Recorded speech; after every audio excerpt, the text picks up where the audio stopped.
Assalamualaikum warahmatullahi wabarakatuh. Suatu saat saya bertemu dengan salah seorang teman akrab. Dia bercerita tentang sebuah kejadian nyata yang dia alami langsung beserta dengan bibinya. Ceritanya suatu hari dia diajak oleh bibinya untuk berkunjung ke rumah salah seorang wali dalam tanda kutip. Sesampainya di sana, tamu putri dan putra dipisah. Tamu putra duduk sendiri di sebuah ruangan dan tamu putri duduk sendiri di sebuah ruangan. Sehingga teman saya ini nggak tahu apa yang terjadi di dalam ruangan putri, dan bibi dia juga nggak tahu apa yang terjadi di ruangan putra. Setelah selesai kunjungan tersebut, teman saya bertanya kepada sang bibi. Kata teman saya, "Bi, apa tadi yang dilihat di tempatnya sang wali?" Kata bibinya, "Masya Allah, nak, ketika kami masuk ke ruangan itu, ternyata di ruangan itu sudah ada sang wali. Sudah ada sang wali di situ, yang wali tersebut, maaf, tidak memakai selembar benang pun di atas tubuhnya, alias telanjang bulat." "Terus bagaimana, Bi?" kata teman saya. "Ya, kami semuanya duduk, ibu-ibu di situ duduk mengelilingi wali telanjang tadi. Kemudian si wali tersebut memanggil salah satu pembantunya, minta diambilkan rokok.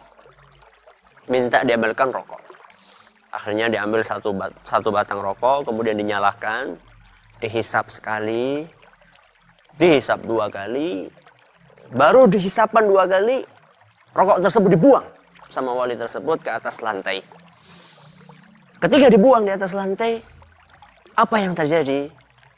Yang terjadi adalah seluruh hadirat, ibu-ibu yang ada di situ, mereka bergegas untuk memperebutkan harta karun puntung rokok sang wali tersebut.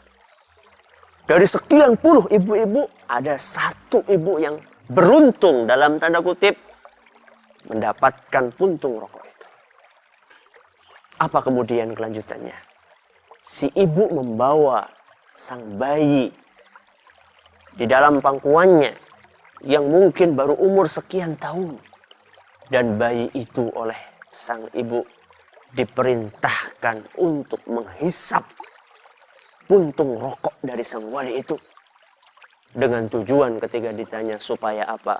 Supaya pintar seperti Mbah Wali tadi. Subhanallah, kaum muslimin dan kaum muslimat yang kami hormati.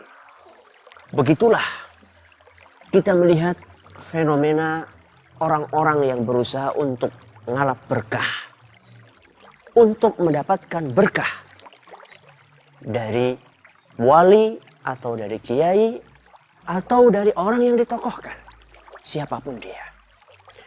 Maka kita perlu melihat, kita perlu mempelajari, kita perlu mengkaji, apakah fenomena seperti ini masih dibenarkan oleh agama kita? Karena kenyataannya masih banyak di antara kaum muslimin yang melakukan hal-hal tersebut. Mari kita buka dalam Al-Quran. Allah subhanahu wa ta'ala berfirman di dalam surat Al-A'raf ayat 54. Kata Allah subhanahu wa ta'ala dalam Al-Quran surat Al-A'raf ayat 54. Tabarakallahu Rabbul Alamin. Tabarakallahu Rabbul Alamin. Kata para ulama tafsir, di antaranya Ar-Razi, As-Samarqandi, Ibnu Qayyim dan yang lainnya, ayat ini adalah merupakan ayat yang menunjukkan bahwasannya keberkahan itu adalah dari Allah subhanahu wa ta'ala. Dan tidak diminta kecuali dari Allah. Makanya ketika kita membaca tahiyat di dalam sholat 5 waktu kita membaca firman Allah atau hadis Nabi SAW, At-tahiyyatul mubarakatus salawatut tayyibatu lillah. Apa sih artinya? At-tahiyat penghormatan. At-tahiyatul mubarakat, barakah. At-tayyibat yang baik. Itu dari siapa? Dan dari mana sumbernya? Lillah. At-tahiyatul mubarakatus salawatut tayyibatu lillah. Dari Allah subhanahu wa ta'ala. Maka seyogyanya dan seharusnya kaum muslimin, ketika mereka mencari berkah, mintalah berkah itu dari Allah subhanahu wa ta'ala. Makanya dalam sebuah hadis yang diriwayatkan oleh Imam Bukhari, Nabi kita Muhammad sallallahu alaihi wasallam bersabda, al-barakatu minallah. Barakah itu dari Allah. Jadi manakala seorang muslim ingin mendapatkan berkah, seharusnya dia meminta berkah tersebut dari Allah subhanahu wa ta'ala. Mungkin ada di antara kaum muslimin yang bertanya, bukankah para sahabat dulu mereka ngalap berkah dari Nabi kita Muhammad sallallahu alaihi wasallam?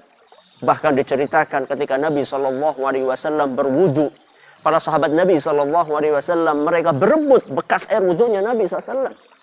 Bahkan bukan hanya air wudu, sampai keringatnya Nabi sallallahu alaihi wasallam, para sahabat mereka berebut untuk mendapatkannya. Bukankah itu menunjukkan bolehnya ngalap berkah dari selain Allah subhanahu wa ta'ala? Kita katakan betul. Tapi hal tersebut kata para ulama adalah merupakan khusus buat Nabi sallallahu alaihi wasallam. Sebagaimana dijelaskan oleh Imam Ibnu Rajab rahimahullah dalam beberapa kitabnya, beliau menjelaskan bahwa ngalap berkah dari sosok seseorang person itu adalah merupakan kekhususan Nabi kita Muhammad sallallahu alaihi wasallam. Buktinya apa? Itu kan klaim. Apa dalilnya bahwa itu khusus untuk Nabi SAW? Dalilnya kata beliau, kata Imam Ibnu Rajab, dalilnya adalah para sahabat Nabi SAW, mereka tidak ngalap berkah kepada selain Nabi SAW. Makanya setelah wafatnya Nabi SAW, para sahabat tidak ada yang ngalap berkah dari Abu Bakar radhiyallahu anhu, manusia yang paling istimewa sesudah para nabi dan Nabi kita Muhammad SAW. Dan juga para tabi'in, ya. Para tabi'in mereka juga tidak ngalap berkah dari para sahabat Nabi SAW. Dan ini menunjukkan bahwasannya analogi berkah, mengkiaskan, mencari berkah dari Nabi kita SAW kemudian dianalogikan kepada orang-orang saleh sesudah mereka, itu bukanlah sesuatu yang bisa diterima oleh para sahabat Nabi SAW. Sehingga kalau Anda ingin mendapatkan berkah, mintalah dari Allah subhanahu wa ta'ala. Niscaya kehidupan Anda akan senantiasa diliputi keberkahan. Semoga yang sedikit ini bermanfaat. Wallahu ta'ala a'la wa a'lam. Assalamualaikum warahmatullahi wabarakatuh.